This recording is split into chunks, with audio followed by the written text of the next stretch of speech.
Bonjour à tous et bienvenue dans cette nouvelle émission BioM, l'émission du SDB créée pour les biologistes médicaux et tous ceux qui s'intéressent à la biologie médicale. Aujourd'hui, nous avons 3 séquences. Au programme, un focus avec le professeur Charlotte Charpentier avec qui nous traiterons du dépistage HPV, un grand entretien entre François Blanchecotte et le professeur Alain Fischer sur les questions de vaccination et de dépistage, et enfin, une partie d'actualité bio avec François Blanchecotte qui reviendra sur les dernières informations concernant les biologistes médicaux libéraux. Je vous propose sans tarder de commencer tout de suite par le focus.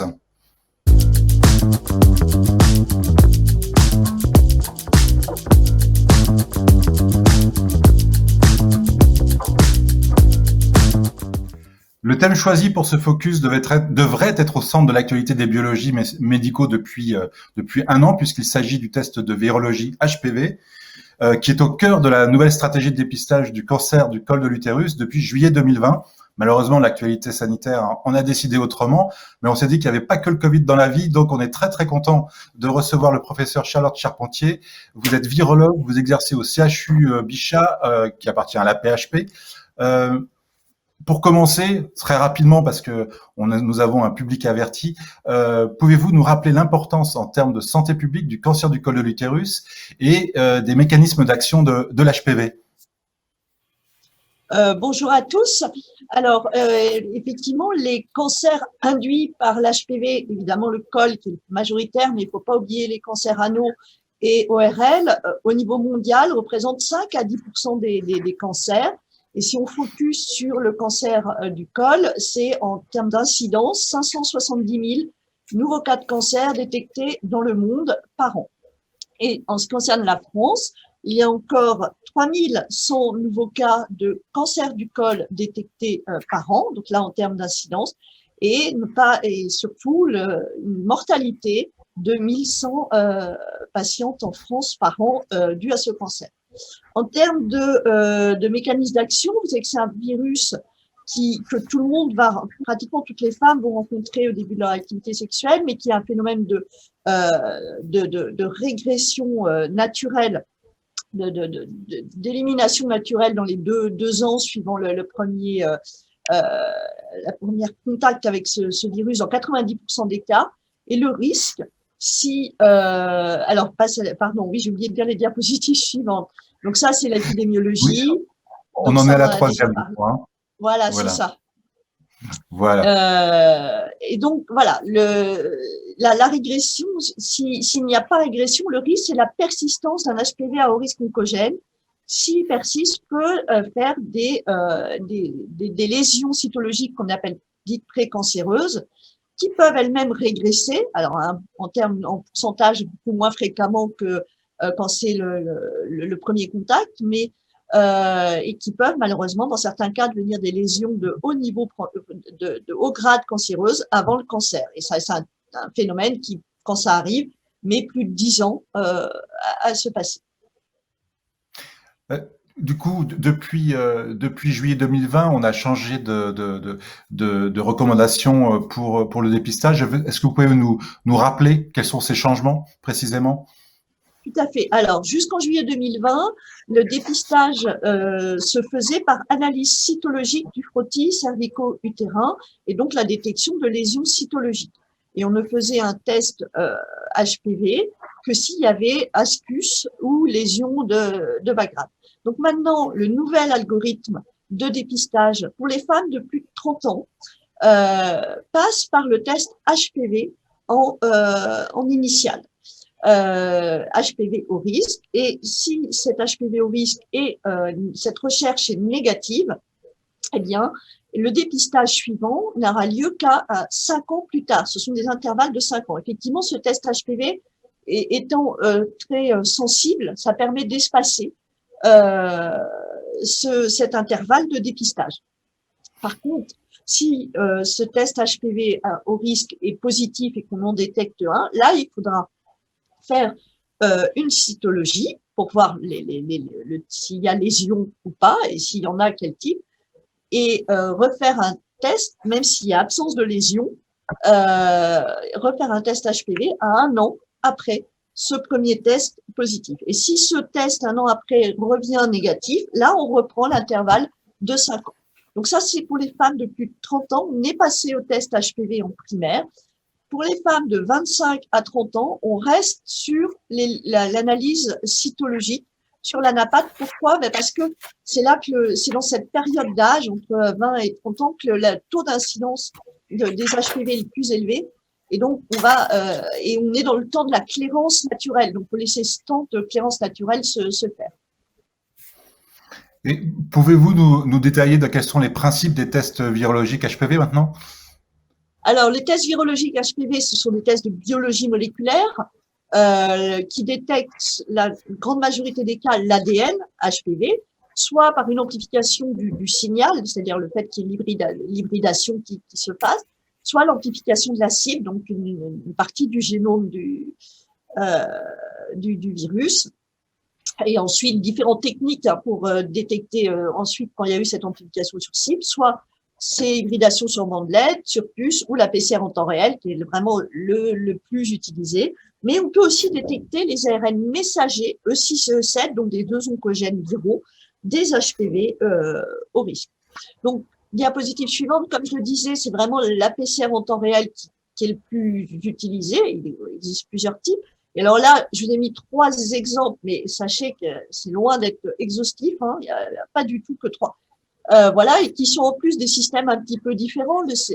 À gauche, un CPET qui est plus unitaire, qui est pas du, voilà, alors que le Roche et les Aliplex, Syngene Europio à droite sont plus du haut débit. Là, ce qu'il faut savoir dans ces tests, c'est que l'HPV-16, qui est vraiment le plus cancérigène, celui qui est le plus fréquemment rencontré en cas de cancer, il est toujours recherché de manière individuelle, c'est-à-dire que la PCR est HPV-16 spécifique. L'HPV-18, ça dépend, pas toujours, et c'est le 2e le plus fréquemment rencontré. Et dans la grande majorité des cas, les autres HPV au risque, il y en a une dizaine d'autres, ils sont ce qu'on appelle en mix, en pool. Et donc, quand vous avez ce pool d'HPV au risque qui est positif, par définition, c'est un pool, donc vous savez pas combien il y en a et lesquels. Et c'est vrai que combien il y en a, ça, c'est une information qui peut être intéressante parce que ça, c'est un facteur de risque d'évolution vers la gravité. Donc, une des différenciations du test Aniplex sur la température qui utilise la température de fusion, c'est qu'il distingue chacun de ces HPV au risque. Et pour revenir sur les tests, est-ce que vous pouvez préciser quels sont les critères de sensibilité et de spécificité des tests? Je pense que c'est un point important. Alors, comme je disais, effectivement, il en existe une multitude et puis ça foisonne en développement ces tests HPV. Et donc, pour faire très attention, surtout que maintenant c'est en dépistage primaire, donc faut vraiment être sûr de la validité de son test. Donc, la particularité de ces tests HPV, c'est qu'ils ont une validité finalement, on va dire clinique. Nous, biologistes, on est habitués à notre sensibilité analytique, notre spécificité analytique. Mais là, en fait, non, c'est une sensibilité, une spécificité par rapport à une capacité à détecter des lésions de haut grade, qui est la référence. Donc, la spécificité, et il y a pour ça 2 références qui sont je dirais, c'est une référence parce que finalement, c'est un peu l'historique, qui est l'hybride capture 2, où on peut aussi se servir de référence la PCR consensus, ça c'est le nom des amorces, GP5, GP6. Et par rapport à ces références, pour que le test soit validé, il faut qu'il ait une sensibilité clinique pour détecter les lésions de haut grade d'au moins 90% par rapport à celle obtenue avec ces tests de référence. Donc ça, c'est la sensibilité. Et par rapport à la spécificité, eh bien là, il faut qu'elle soit d'au moins 98% par rapport à celle obtenue avec type de capture. Et puis, vous avez des critères d'effectifs pour que ces tests soient validés. Mais ce qu'il faut retenir pour l'HPV, ce qui est un peu particulier en biologie, c'est que pas de l'analyse, c'est pas de la sensibilité analytique stricto sensu, c'est de la validité clinique à détecter les lésions de haut grade.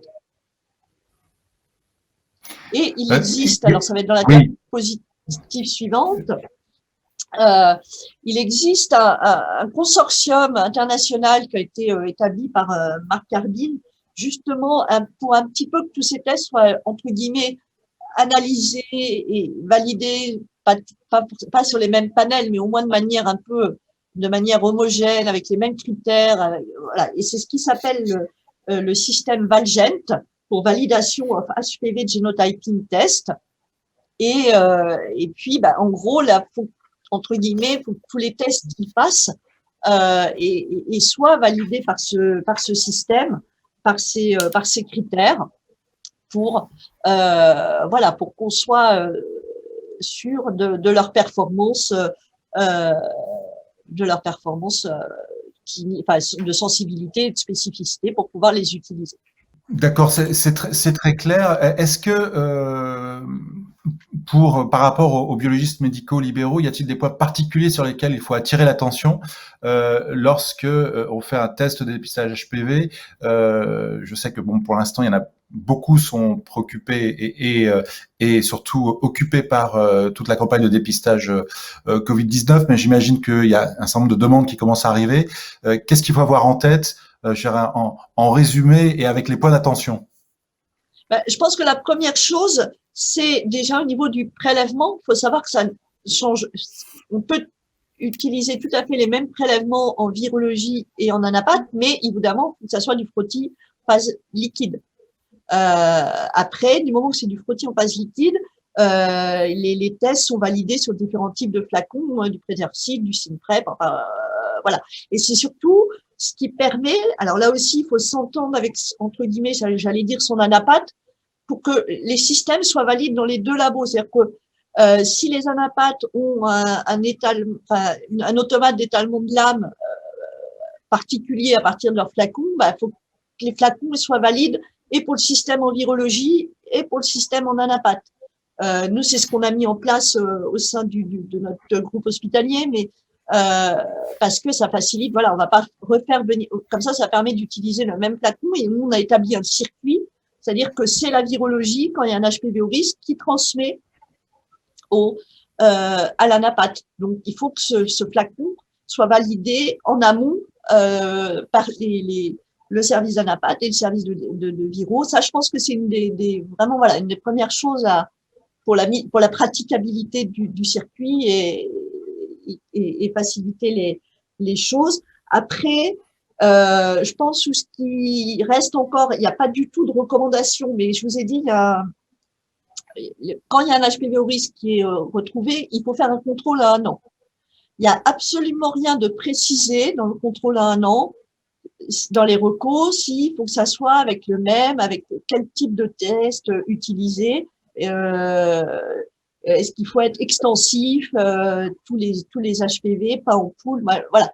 Et ça, je pense que quand on est en contrôle, pouvoir utiliser le même, c'est absolument pas là, c'est pas mon propre point de vue, hein, mais c'est pas dans les recos, mais je pense que ça, c'est aussi quelque chose qui va peut-être se mettre en place dans un second temps. C'est pas dans les recos, mais je pense que ça aussi, pour interpréter, c'est un contrôle à 1 an. Là, on n'y est pas encore puisque ça s'est mis en place il y a quelques mois, mais je pense que c'est quelque chose qu'il va falloir qu'on anticipe. Vous avez parlé de prélèvement. Vous l'avez peut-être entendu. Il y a des rumeurs, ou en tout cas, il y a des interrogations sur le fait que l'auto-prélèvement soit maintenu ou pas. Qu'est-ce que vous pensez de cette problématique? Est-ce que vous êtes plutôt favorable au maintien de l'auto-prélèvement ou voilà, quel est votre avis sur ce sujet? Alors, l'auto-prélèvement, honnêtement, pour l'aspect virologique de la détection HPV, c'est tout à fait satisfaisant. Il y a plein de littératures qui ont comparé des résultats de détection HPV par frottis réalisé par un praticien et par la femme. Voilà, il faut savoir par contre que sur l'autoprélèvement, Et puis, ça peut permettre, c'est aussi le but d'autoprélèvement, d'augmenter l'adhésion au dépistage. C'est ça, hein, le but. On est à peu près à 60% hein, de dépistage. Mais par contre, sur l'autoprélèvement, on ne pourra pas faire de sitôt. Donc, s'il y a détection d'HPV, il faudra quand même que la femme revienne dans le circuit du soin. Voilà. Mais pour la virologie, il y a quand même beaucoup de littérature qui montre que c'est tout à fait concordant. Et si je vous entends bien, en fait, c'est plutôt favorable dans un moment où on cherche comment dire, à promouvoir ce type de test et que les femmes n'hésitent pas à se faire tester, si je comprends bien. Ben, si ça peut lever l'obstacle le Oui. frein au dépistage des femmes qui veulent pas aller chez le gynéco, bien sûr. Après, il Oui, faut savoir tu en tiens encore parce que parfois voilà. c'est ça. Et voilà. Donc ça, sur ça, moi, je pense que ça peut tout à fait remplir son rôle, à la limite avec la limite que les analyses cyto ne seront pas réalisables si jamais il y a un HPV de détecté. D'accord. Bah écoutez, merci beaucoup pour vos éclairages. C'était très clair. Je vous propose, merci professeur. Merci de Et l'invitation. je vous propose de passer maintenant au grand entretien entre François Blanchecotte et le professeur Fischer. François Blanchecotte, je vous laisse la parole pour un entretien avec le professeur Fischer. Un petit générique et c'est parti.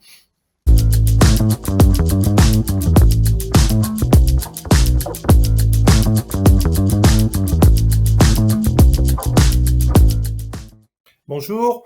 D'abord, je voudrais vous remercier, cher professeur, à la fois immunologiste, chercheur, mais aussi l'actuel président finalement du Conseil d'orientation de la stratégie vaccinale contre la Covid-19. C'est surtout cette casquette-là qui va m'intéresser ce soir. Après avoir échangé quelques fois déjà avec Jean-François Delfrécy, ce qui m'intéresse aujourd'hui, évidemment, ce qui est au cœur des débats des Français, c'est la vaccination. Est-ce que vous pensez aujourd'hui qu'il y a une articulation entre dépistage et vaccination? Pendant un an, nous avons finalement dépisté. On a essayé en fin d'année de mettre la vaccination sur pied. Est-ce qu'aujourd'hui, vous pensez qu'il faut avoir un lien? Est-ce qu'il y a une articulation? Est-ce que c'est deux choses qui se conduisent l'une à côté de l'autre ou sont-elles liées? Bonsoir à vous. Écoutez, je pense que ce sont deux actions de nature bien sûr différente et qui se concilient dans les stratégies destinées à faire régresser la pandémie actuelle. Le dépistage, bien évidemment, permet l'isolement et donc la réduction de la transmission du virus. La vaccination permet de protéger les individus et peut-être, on espère, on verra la transmission. Donc, ce sont deux actions, évidemment, encore une fois, qui sont de nature distincte, mais qui doivent aller de pair. Il est évident que la vaccination toute seule n'arrivera pas rapidement à juguler l'épidémie et que l'ensemble des mesures, que ce soit les mesures de barrière, de distanciation physique, de barrière, de semi-confinement, je dirais la situation actuelle, toutes les mesures que l'on connaît de dépistage les plus largement répandues doivent être menées de pair pour avancer. Est-ce que vous pensez, parce qu'on a eu quand même de nombreuses surprises dans l'évolution, les diagnostics et tous les biologistes qui sont privés ou publics, qui sont intéressés évidemment à cela, ont vu l'évolution et l'apparition des variants. Aujourd'hui, il y a toujours des interrogations des Français sur les variants, sur le fait que peut-on utiliser tel vaccin ou tel vaccin. J'ai l'impression qu'on est très focalisé sur AstraZeneca, et en fait les vaccins sont différents. Nous, ce qu'on recommandait évidemment, c'est une vaccination globale, à la fois des soignants pour protéger les résidents d'EHPAD. Est-ce qu'aujourd'hui vous pensez, comme l'optimisme de Thierry Breton il y a quelques jours à la télévision, que on va arriver avec des millions de doses et qu'on va pouvoir vacciner tout le monde? Vous en êtes où exactement? Alors écoutez, il y a 48 heures, j'ai pas les chiffres, il y a 24 heures, il y a eu 8,6 millions de doses qui ont été administrées, dont 6,2 premières doses, qui concernent, alors en tout premier lieu, si on prend la chronologie, les résidents d'EHPAD. Plus de 90% des résidents sont aujourd'hui vaccinés, ça c'est un bon résultat. avec une réduction très significative de la mortalité des personnes en EHPAD, pratiquement d'un facteur 3. C'est vraiment un premier résultat tangible de la vaccination. La vaccination des professionnels de santé, aujourd'hui on en est à 45%, on aimerait que ça aille un petit peu plus vite. Certaines catégories, infirmiers, aides-soignants, il faut qu'on avance plus vite, je pense. Peut-être on parlera des réticences si vous le souhaitez après. Les personnes âgées de plus de 75 ans, là, hors résidents, l'EHPAD, la moitié d'entre elles ont reçu une première dose. Ça veut dire qu'il y a quand même encore une seconde moitié qui doivent la recevoir. Et puis, il y a les 50 à 74, 4,5 millions de personnes avec comorbidité. Ça a commencé plus récemment. Je pense qu'on doit être à un tiers et un quart d'entre eux qui ont reçu une première dose. Donc, il faut continuer et surtout accélérer. La bonne nouvelle, c'est que le nombre de doses disponibles va aller croissant, même si de temps en temps, il y a des pénuries. Cette semaine et la semaine précédente, par exemple, malheureusement, la France a reçu très peu de doses de vaccin AstraZeneca. Les irrégularités très pénalisantes de livraison de ce vaccin. Par exemple, en ce qui concerne le Pfizer, la semaine prochaine, il y aura plus de 2 millions de doses qui vont arriver. Et chaque semaine d'avril, idem, qui va permettre d'avoir, en principe, comme toujours, il faut être un tout petit peu prudent vu les incertitudes que l'on observe sur la livraison, mais d'avoir de l'ordre de 13 à 14 millions de doses disponibles en avril. Et au mois de mai, on doit atteindre les 20 millions à peu près. Donc l'objectif, en tout cas tel que moi je le perçois, c'est d'ici fin mai, de terminer la vaccination de toutes les personnes vulnérables. Dans le cas de toutes celles qui auront bien voulu se faire vacciner, on sait que l'immense majorité d'entre elles le souhaitent, d'après ce que vous savez aujourd'hui, ainsi qu'un nombre, j'espère, le plus important possible de professionnels de santé. Et de pouvoir commencer en juin une seconde phase de la vaccination, qui est la vaccination des personnes non vulnérables, entre guillemets, enfin, moins vulnérables, c'est plus juste. En gros, les 18-50 ans en bonne santé, ce qui représente 25 millions de Français, il va falloir vacciner cet été. Et en principe, selon les précommandes des différents vaccins, on doit disposer des doses, sauf vaccinants industriels, pour pouvoir les vacciner en juin, en juillet, en août, etc. Vous évoquiez les freins à la vaccination. On a proposé évidemment, en principe, les professionnels de faire ce message auprès du public. Mais pourquoi y a-t-il une réticence dans des professionnels de santé? Je pense aussi au personnel des EHPAD en particulier. Parce que pour le vivre chez moi tous les jours, on voit que les gens se disent bah oui, mais c'est peut-être pas la peine, voilà. Et pourtant, de nombreux cas de Covid ont été apportés en externe par des visites, par des soignants aussi, il faut le reconnaître. Et donc aujourd'hui, il y a une vraie nécessité de protéger les anciens ou les gens à risque, comme vous le dites. Quels sont ces freins que vous arrivez à identifier? Alors, je pense que les réticences des jeunes professionnels de santé rejoignent pour l'essentiel, avec des nuances, les réticences des Français non professionnels de santé du même âge. Les enquêtes d'opinion montrent qu'il y a un bon tiers de Français qui sont réticents, qui sont très clairement, c'est pas blanc et noir, parmi les plus jeunes, donc les 20-50 ans.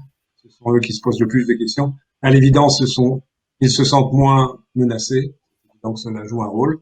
Et après, les arguments qui sont mis en avant sont les arguments classiques, vaccins mis en œuvre trop rapidement, on n'a pas de recul, des incertitudes, des effets secondaires possibles, les critiques assez classiques du vaccin appliquées en l'occurrence au Covid. Mais je pense que sur un fond premier qui intervient beaucoup, qui est de considérer qu'ils ne sont pas directement affectés. Donc à cela, je pense que la meilleure réponse que l'on peut leur proposer, c'est de pouvoir leur rappeler que c'est malheureusement pas tout à fait vrai qu'ils ne sont pas affectés. Et avec les variants, on voit que on a des personnes de plus en plus jeunes qui sont hospitalisées, parfois avec des situations graves.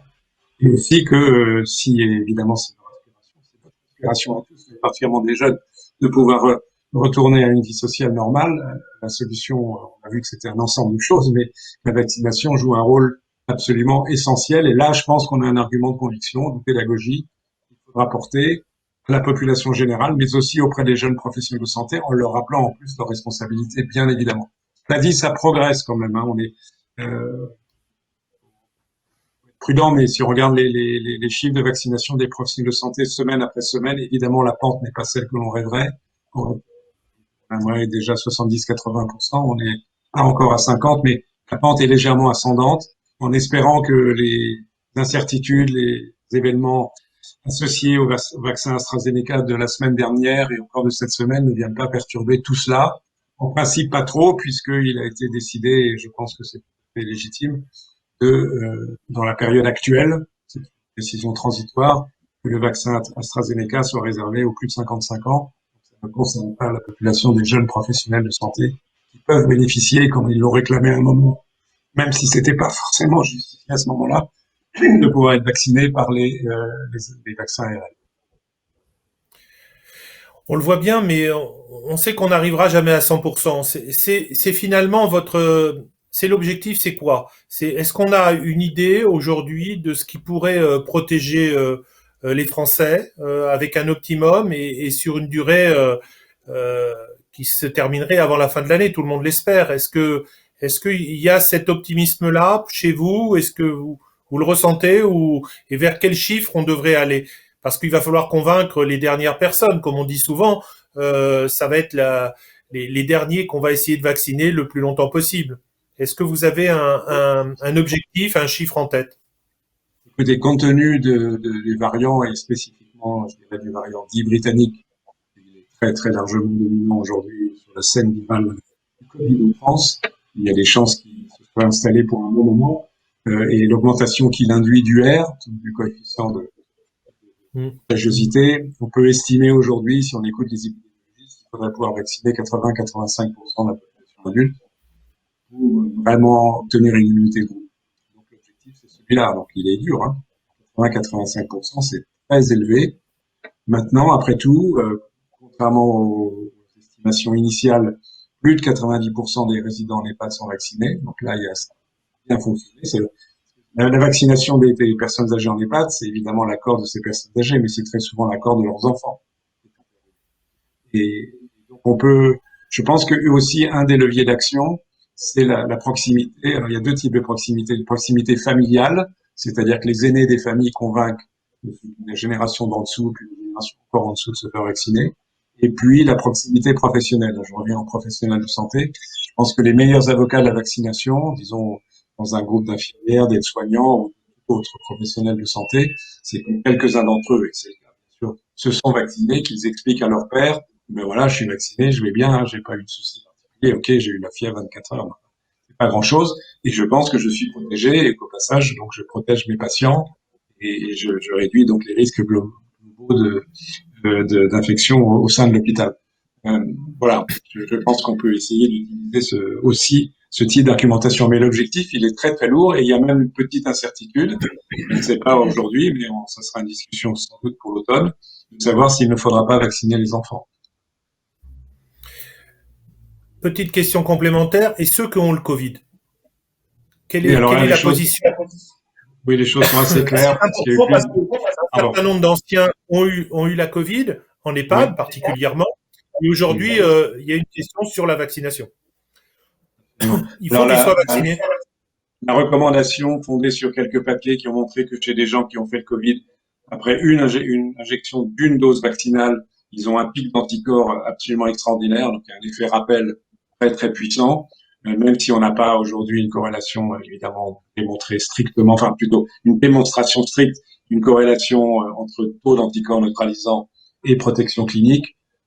Il est assez probable que cela existe et que donc la recommandation, c'est une seule dose pour quelqu'un, quel que soit l'âge, qui a développé le Covid, en laissant 6 mois d'intervalle pour éviter en plus un peu d'effets secondaires.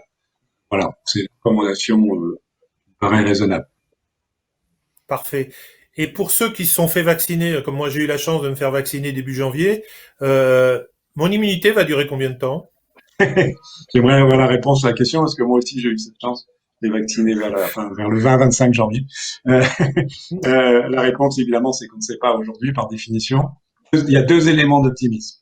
Le premier, c'est que si on regarde la persistance de la réponse immune, aussi bien d'ailleurs B que T, des sujets après l'infection naturelle, il y a plusieurs publications récentes qui montrent que 6 à 8 mois après une infection naturelle, on trouve chez la grande majorité, pas la totalité, mais la grande majorité des personnes infectées, on trouve des anticorps, dont des anticorps neutralisants, on trouve des lymphocytes B mémoire spécifiques de toute une série d'antigènes du virus, on trouve des lymphocytes T mémoire spécifique de toute une série d'antigènes du virus. donc qui laisse penser que ces personnes sont encore protégées 6 à 8 mois après l'infection. Et à des titres en plus assez élevés. Ça, c'est le premier élément d'optimisme. Et en pensant qu'on puisse le transposer à la vaccination, on avait même une chance non négligeable de penser que l'immunité induite par le vaccin soit supérieure à l'immunité induite par l'infection. Pas déjà pour un bon nombre de vaccins, pas tous les vaccins, beaucoup de vaccins. Et le second élément d'optimisme, c'est le fait que le niveau de protection à court terme est extrêmement élevé, bien au-delà des attentes telles qu'on aurait pu les formuler à l'automne dernier. On est au-delà de 90%, tout à fait remarquable, avec une efficacité, il faut rappeler, à la fois les vaccins ARN et les vaccins AstraZeneca au même niveau. Donc si on part de très haut, on peut espérer, évidemment ça dépend de la pente de croissance, mais quand même d'avoir encore un niveau de protection relativement élevé un certain nombre de mois plus tard. Néanmoins, nous n'avons pas encore les données, nous attendons avec impatience, on les réclame même, les résultats du niveau de protection des individus qui ont été dans les essais cliniques de phase 3, qui ont commencé l'été dernier, parce que là, on doit commencer à avoir les résultats à 6 mois.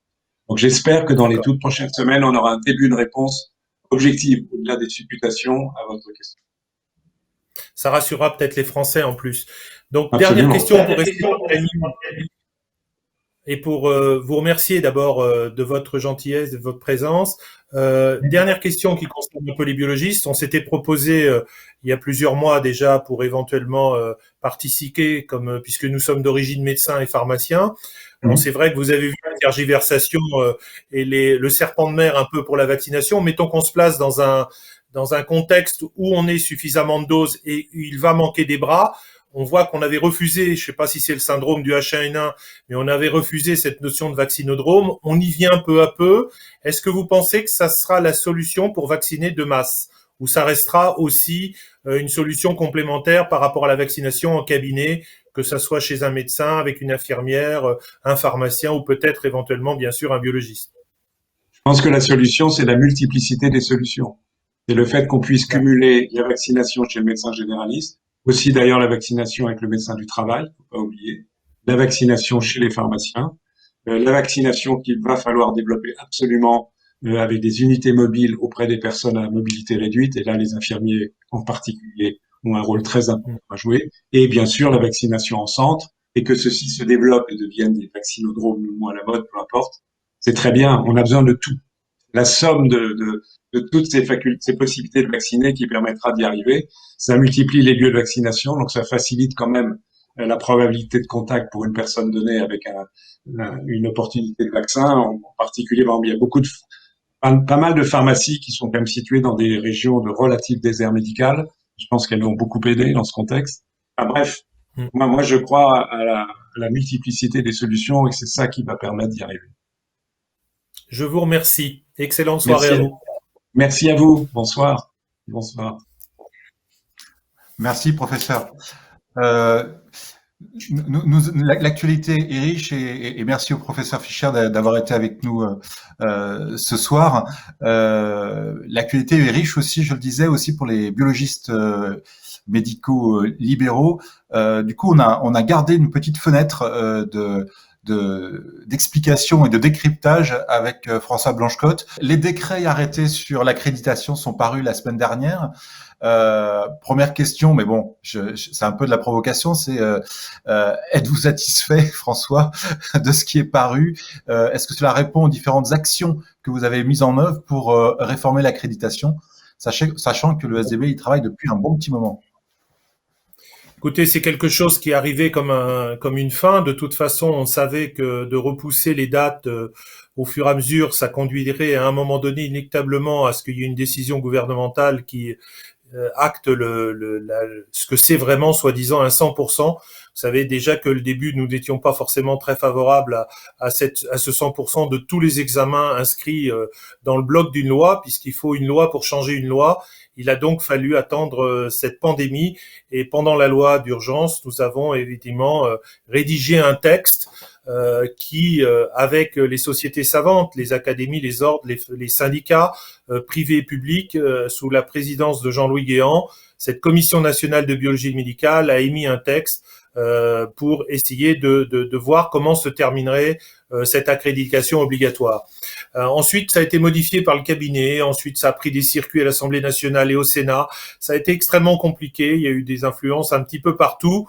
Toujours est-il qu'on est arrivé à peu près à un texte cohérent qui essaye de définir ce qu'est l'accréditation d'une portée, qu'au sein d'une portée, tous les scientifiques qui ont participé ont essayé de dire, bah voilà, c'est tel examen ou telle méthode ou telle faculté qu'il faut ou telle qualité pour essayer de valider cette portée. Aujourd'hui, l'arrêté est paru. Il est concordant avec les recommandations qu'a données la Commission nationale de biologie médicale. Il faut maintenant que la profession s'en empare. Il faut surtout qu'il y ait une discussion, évidemment, avec le COFRAC, avec la mise en œuvre dans tous les laboratoires. Et de fait, le terme qui avait été annoncé du 1er mai 2021 va donc être repoussé de 6 mois. Ça sera donc le 1er novembre 2021 que l'ensemble des laboratoires privés et publics, qu'ils soient dans des unités spécialisées, dans des unités d'analyse courante ou toute autre unité, devra déposer l'ensemble de ses portées et avoir fait le choix des examens, puisqu'il y en a plusieurs qui peuvent être choisis pour valider une portée, de façon à ce qu'on voit avec cette accréditation. On peut regretter que par rapport au niveau qui était au départ affiché il y a plusieurs années, c'est-à-dire un haut niveau d'accréditation, il a semblé qu'effectivement certains d'entre nous n'aient pas en toutes les solutions, tous les financements, toutes les énergies ou tout le personnel pour y arriver. Il a fallu trouver une solution intermédiaire, c'est vrai. Et donc, comme me le disait un de mes collègues tout à l'heure, il y a une nouvelle norme mondiale qui est aujourd'hui sur la table. Donc, il va falloir rendre concordant ce que la France fait et ce que font les autres pays. Et donc, je pense que la plupart des grands groupes aujourd'hui, en tout cas dans le secteur libéral, ont pu évoluer. On a tous des taux d'accréditation très élevés. Et c'est vrai qu'aujourd'hui, la pandémie nous a ouvert des portes puisque des laboratoires ne faisaient pas de biologie moléculaire, qui vont en faire demain parce que ils ont une expérience aujourd'hui d'1 an et que le dossier d'accréditation qu'ils ont déposé pour cette portée, évidemment, doit être validé et doit permettre à pas mal de structures d'évoluer sur ce domaine. Mais si on se détache un tout petit peu de la lettre de l'accréditation, vous diriez quoi du niveau de qualité moyen des laboratoires français aujourd'hui? Est-ce qu'on est à un bon niveau? Est-ce que c'est quelque chose qui est cliniquement cohérent? On est comment aujourd'hui, d'après vous? Alors pour moi, je vais parler du secteur libéral uniquement, du secteur privé, je connais moins le secteur public, mais globalement, l'ensemble des laboratoires avaient quand même effectué un énorme effort, puisque nous avions, sur certains comptes rendus actuellement, la majorité des examens comportent souvent une signification comme quoi ils sont bien accrédités ISO 15189. Donc on voit qu'il y avait des efforts qui avaient été faits, il y avait un très gros travail qui a été fait sur de très très très nombreux examens. C'est vrai que même les laboratoires spécialisés avaient aussi ce haut niveau de qualification. Il faut bien comprendre qu'aujourd'hui, c'est très important d'avoir un résultat exact, d'avoir un résultat fiable pour le professionnel de santé, le médecin qui va prendre une décision thérapeutique. Mais c'est vrai qu'il ne faut pas aller non plus à 4 chiffres derrière la virgule, ça n'a pas de sens clinique non plus.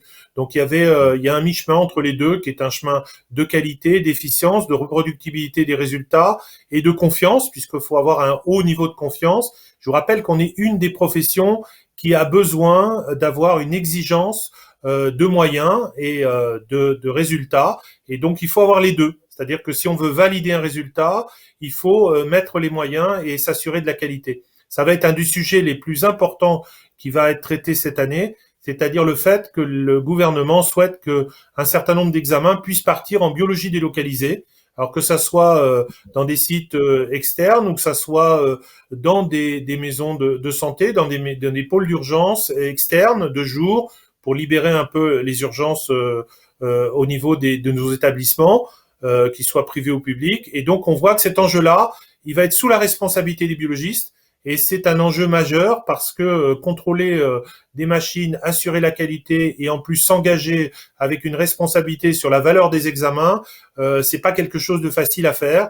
La 22870 est une norme assez complexe d'habilitation, de normative, et donc il va falloir évidemment, c'est un enjeu pour l'avenir de la biologie, de façon à ce que, comme disait le professeur tout à l'heure, dans des zones désertifiées, on puisse avoir aussi pour un médecin qui fait un soin de savoir si son urgence peut mettre en cause la vie d'un patient, et donc d'avoir à sa disposition un panel d'examens. C'est ce qu'on est en train de construire aujourd'hui. D'accord. Alors bon, et merci beaucoup pour ces réponses. Alors, on va passer à un sujet qui fâche un peu plus, parce que là sur l'accréditation, ça a l'air d'aller dans le bon sens, mais on va passer au sujet des baisses de nomenclature et des baisses de tarifs Covid, sans forcément faire polémique, mais pour comprendre comment on en est arrivé là pour chacune d'elles, que ça soit d'une nomenclature et baisse Covid, ce sont pas du tout les mêmes raisons et les mêmes circuits, il me semble. Donc, est-ce que vous pouvez repréciser ces deux éléments qui sont arrivés il y a quelques jours aussi? C'était la première fois, il y a très longtemps, avec Frédéric Van Rekegen, on a émis l'idée qu'à un moment donné, on pouvait avoir une contractualisation triannuelle avec la Caisse, c'est-à-dire de pouvoir dire, voilà, on a une progression, même faible, et à ce moment-là, on a une régulation prix-volume. Donc c'est vrai que c'est un peu un aspect comptable, c'est un aspect dans lequel on a poursuivi cet accord avec des défauts qu'il avait au départ. On a essayé de les corriger en mettant différents chapitres, en incluant des nouveautés, des examens qui étaient au RIHN. Donc on a fait rentrer à la nomenclature, en parlant tout à l'heure de l'HPV. Évidemment, ce sont des évolutions financières. Il faut essayer de prévoir les coûts. Donc tout ça, cet accord-là, il est lié essentiellement à l'augmentation tendancielle des volumes, au vieillissement, aux besoins d'examens de biologie par la population française, par nos anciens en particulier. Et donc dans ces évolutions-là, on a réussi avec Nicolas Revel à faire une progression pendant les 3 années qui viennent, c'est-à-dire l'année 20, 2021 et 2022. Alors c'est pas des progressions majeures, c'est des progressions qui sont faibles puisqu'elles correspondent en général à moins d'une journée de soins. Et donc c'est vrai que quand vous avez des variations saisonnières, de jours fériés ou autres d'une année à l'autre, ça peut correspondre à ces enveloppes. Et donc c'est sur ces tarifs-là qu'on a choisi de baisser entre guillemets préventivement sur une augmentation dans l'année 2021 d'une biologie courante, de redonner à la Caisse, en tout cas par cette baisse de nomenclature, environ plus de 80 millions d'euros. Mais l'année 2021 est particulière, comme l'a été l'année 2020. On ne sait pas à l'avance si la biologie reste constante. On l'a constaté en 2020, 127 millions d'euros de négatifs. C'est-à-dire c'est la première fois en 9-10 ans que la biologie dépense moins que l'année précédente.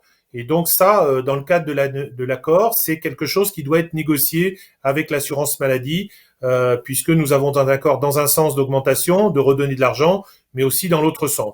Donc ça, c'est quelque chose qui va s'étaler jusqu'en 2022. Je crois que l'application de l'accord peut se faire.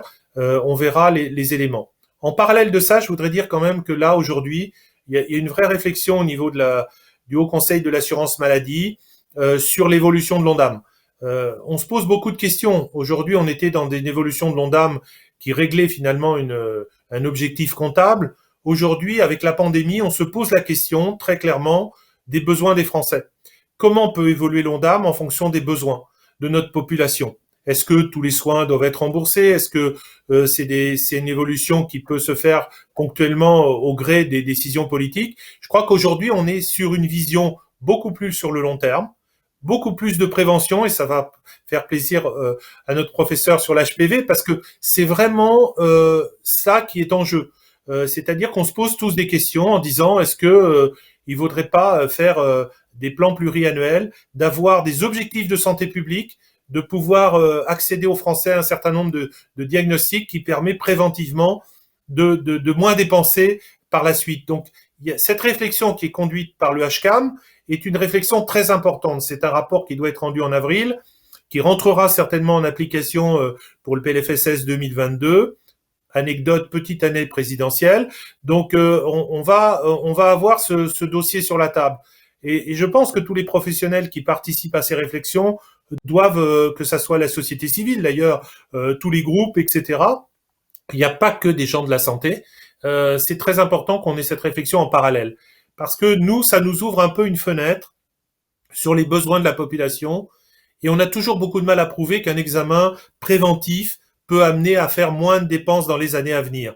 Et donc, ça peut être un garant aussi d'économie sur le long terme pour toute une population en lui rendant confiance avec une vision de meilleure santé pour les 10 ans, 15 ans, 20 ans que les gens ont des fois à vivre. Et ça, c'est très important. Donc, ça, c'est un fait. Pour les baisses de tarifs de la Covid, c'est un arbitrage qu'on avait discuté avec Thomas Fatome. Je crois que il a respecté ce qu'il avait dit, c'est-à-dire à savoir qu'on avait une baisse de B20 parce que la valeur de référence était déjà baissée de plus de 27%, mais globalement il y avait une baisse de la TVA. Je crois qu'il fallait la répercuter sur notre prix de référence. Donc là, en soi, c'était pas quelque chose qui était forcément applicable tout de suite, mais je pense que il a pris la décision de l'appliquer le 17 mars. On avait discuté même du 15 mars à l'époque. Par contre, évidemment, la transmission SUDEP nous a surpris. On pensait qu'il allait revenir vers nous. Aujourd'hui, on le voit bien dans le prélèvement salivaire, la difficulté majeure que nous avons à récupérer des données administratives. C'est très compliqué. On n'arrive pas à avoir des fichiers corrects. On veut absolument répondre avec la saisie d'un numéro de sécurité sociale de façon à ce que l'assurance maladie dans SIDEP puisse faire la traçabilité. Et là encore, c'est compliqué dans les écoles, c'est pas simple. On a essayé de mettre plein de services à disposition, mais il faut vraiment y arriver. Et c'est demande du temps. Et je pense que là, ça a été un petit peu un mauvais signe pour la profession. Après, on verra dans les mois à venir ce que ça donnera, mais je pense qu'il faut y réfléchir, évidemment, avant de prendre ce type de décision. Il y a beaucoup de secrétaires que nous avons employés dans les laboratoires privés. La plupart des laboratoires ont augmenté leur masse salariale de 15 à 20, voire 30% d'effectifs en plus. Tout le monde le sait. Pour faire ce genre de diagnostic et qu'il y ait une traçabilité dans cet outil informatique magique qu'on a obtenu de SIDEP, qui permet quand même de connecter et d'avoir des données en temps réel, c'est vraiment très important de penser qu'il y a un temps secrétariat très long et qui a un coût pour l'entreprise. Oui, parce que la remontée de données, là, c'est un chantier vraiment que vous avez réussi à faire avec le ministère. Il y a eu un vrai travail en commun, j'ai l'impression, sur cet aspect-là, et vous avez permis aux autorités d'avoir des remontées de données en direct, ce qui est essentiel pour la gestion de la pandémie, ce qui rend un peu étonnant cette décision sans discussion là. C'est vrai que ça rend chaque un peu quoi. Sur tout ce à plan-là. fait, mais bon, on a avalé d'autres couleurs, mais globalement, oui, je remercie d'ailleurs la PHP qui a beaucoup travaillé avec la DNS, avec beaucoup de biologistes privés qui se sont investis à fond. Et ce qu'on pensait être une gageure de des fois 3 ans pour y arriver, en moins de 4 mois, on a pu connecter la plupart des grands secteurs hospitaliers et puis l'ensemble des 402 sociétés françaises de laboratoires privés. Je pense que là, c'est un outil qui a coûté évidemment un peu cher quand même. On parle de une centaine de millions d'euros, mais je crois que pour le résultat, on a une capacité là aujourd'hui, jour par jour, de savoir où on en est. On sait comme ça qu'on a effectué 169 000 prélèvements salivaires la semaine dernière. Donc on sait en semaine glissante l'évolution des positifs, l'évolution des variants. Et c'est très important pour notre pays d'avoir cet outil à notre disposition. J'espère, comme je l'ai déjà dit plusieurs fois, qu'on va le maintenir en vie avec des conditions bien sûr qui seront d'anonymisation, de protection des données, de protection du citoyen, de protection des données personnelles. Ça, c'est très important, mais que cet outil puisse servir à bien d'autres choses, je pense qu'il ne faut pas l'oublier. C'est la première fois qu'on réalise cette interopérabilité entre tous les systèmes informatiques. Ça inaugure bien d'ailleurs de l'évolution du numérique en santé pour cette fin d'année. On espère tous demain que l'INS sera l'apanage de tous nos logiciels, qu'on pourra autour de cette INS qui est propre à chaque personne, qu'on soit un enfant, un adulte ou toute autre personne, de pouvoir structurer les données de santé derrière et de pouvoir accéder à un certain nombre de professionnels de santé, à la fois en interconnexion, mais aussi en échange de messagerie, ce qui est essentiel pour nous dans l'avenir. Dernier sujet, François, c'est l'histoire du séquençage. C'est un sujet aussi qui est pas qui est pas vraiment anecdotique puisque ça quand même ça trace des chemins pour l'avenir des laboratoires privés.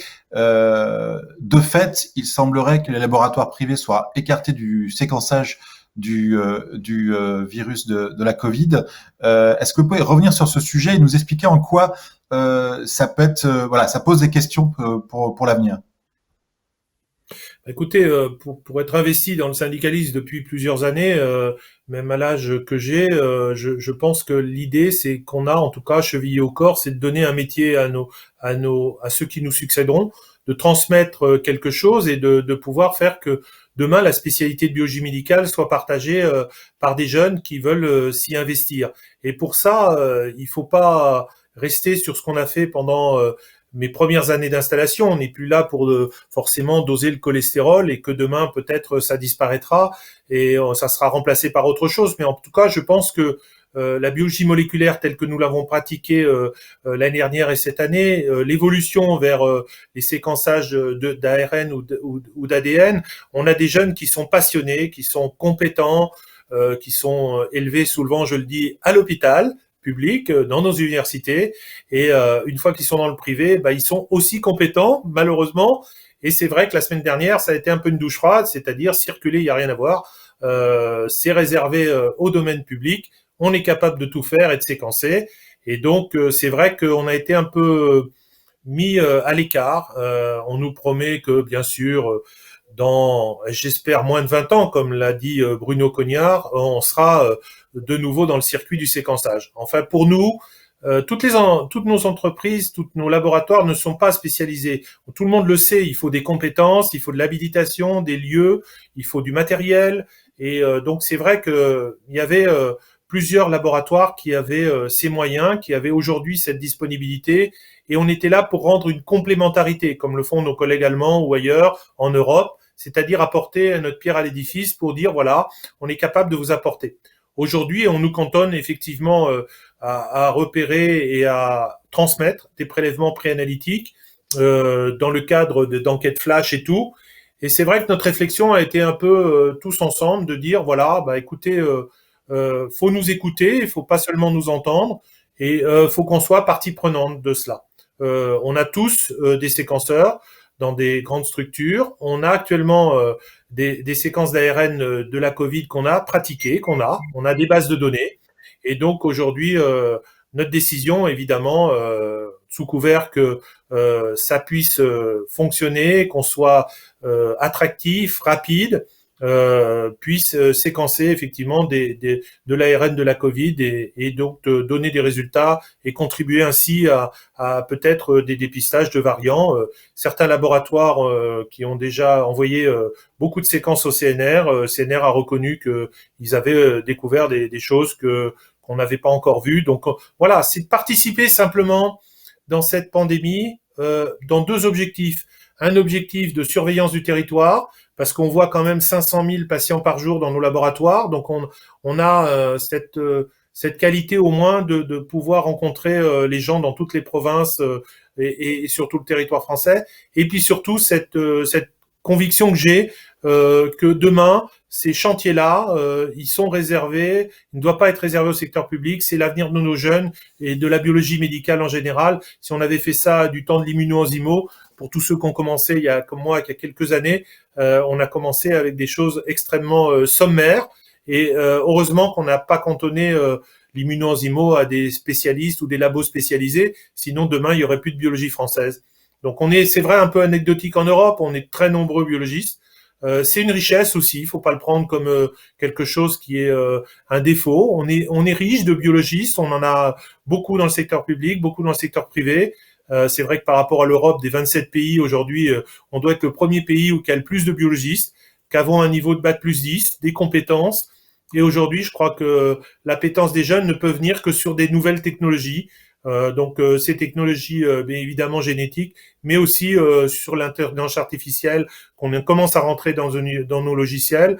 Tous ces secteurs-là vont permettre d'attirer des jeunes et qui pourront nous succéder. Ça, c'est très important pour nous. En tout cas, ça nous tient à cœur. Le nombre de biologistes qui étaient vus comme presque un handicap avec les nouveaux risques épidémiologiques que l'on voit arriver, ça va devenir une vraie force pour la France. En fait, ça devrait l'être puisque vous êtes du coup une force présente sur les territoires qu'aucun pays n'a du coup. Et ça, est-ce que ça peut être vraiment un avantage par rapport aux nouveaux risques? Mais il faut le prendre dans le sens aujourd'hui où on est comme nos collègues de radiologues, comme nos collègues sur le terrain. Il faut qu'on fasse partie intégrante de l'équipe de soins. Et je dis souvent, on est en train de distinguer à l'assurance maladie les équipes de soins primaires avec le médecin, le pharmacien, l'infirmière, des équipes de soins spécialisées où on dit vous êtes du deuxième recours. Mais en fait, que ça soit nos collègues à l'hôpital qui accueillent les urgences, j'ai pas l'impression qu'ils se considèrent comme du deuxième recours. Ils sont en première ligne. Qu'on prenne un patient dans des soins non programmés chez SOS médecins, chez des urgentistes, à l'hôpital ou en clinique, on a besoin du biologiste. Et donc ça, c'est très important. Mais il faut qu'on soit intégré. Il faut qu'on soit dans toutes ces équipes de soins qui naissent. Il faut qu'on soit intégré dans le parcours de soins du patient. Il faut qu'on soit partie prenante aussi dans les décisions qui vont être prises. Je pense qu'on peut apporter beaucoup de choses. Et le fait qu'on soit nombreux n'est pas pour moi un handicap. Alors, c'est vrai qu'aujourd'hui, le concours en médecine, quand on regarde les spécialités de biologie médicale, c'est pas celle qui est choisie en premier. Ça, loin de là. Et c'est dommage parce que on a des carrières extrêmement intéressantes. On voit tellement de choses. On est en contact des patients, on est en contact des autres professionnels de santé. On travaille, et je vous dis, avec nos collègues anapathes ou radiologues. Je veux dire, on a des spécialités. Et c'est vraiment pour moi en tout cas, j'ai passé un enthousiasme absolument, encore quelques années à faire, et je me retirerai, mais globalement, c'est vraiment un enthousiasme qui reste. Et c'est ça qu'il faut avoir à l'esprit, c'est le fait qu'on peut, et on l'a vu à la cause de la pandémie, la capacité aussi d'innovation qu'ont les industriels, les startups, et qu'on doit s'approprier en fait et travailler avec eux. Souvent, je dis moi quand on fait des conférences, on essaye d'avoir un triptyque entre les industriels, les patients eux-mêmes, les patients référents, les patients qui sont témoins de leur maladie et les biologistes. Et comme ça, on arrivera vraiment à construire des choses pour l'avenir. Je crois que c'est un très bon mot de la fin. On va vraiment remercier chaleureusement nos invités. Est-ce qu'on peut faire revenir Charlotte? Oui, juste pour la fin, on va essayer de la faire. Voilà. Parfait. Voilà. Merci parce qu'on va être très misogyne, on a l'impression qu'il y a que des hommes après qui causent, alors que non. Voilà. Ah non. La majorité des biologistes sont des femmes, je vous rassure. C'est vrai. Voilà, ne l'oublions pas. Merci beaucoup. Rendez-vous à un prochain rendez-vous BioM. Merci à Eurobio Scientifique pour son soutien et qui a permis de produire cette émission. Et un dernier mot pour vous signaler que cette émission pourra être regardée en replay sur la chaîne YouTube du SDB dès les prochains jours. Donc on la remettra et on la rediffusera largement, sachant en plus que on m'a signalé un petit problème technique sur le lien. Donc tout le monde n'a pas pu le voir, donc on va largement la diffuser dans les prochains jours pour que tout le monde profite de ces échanges. Voilà, merci beaucoup et au prochain rendez-vous BioM. De sa présence. Merci beaucoup. Merci.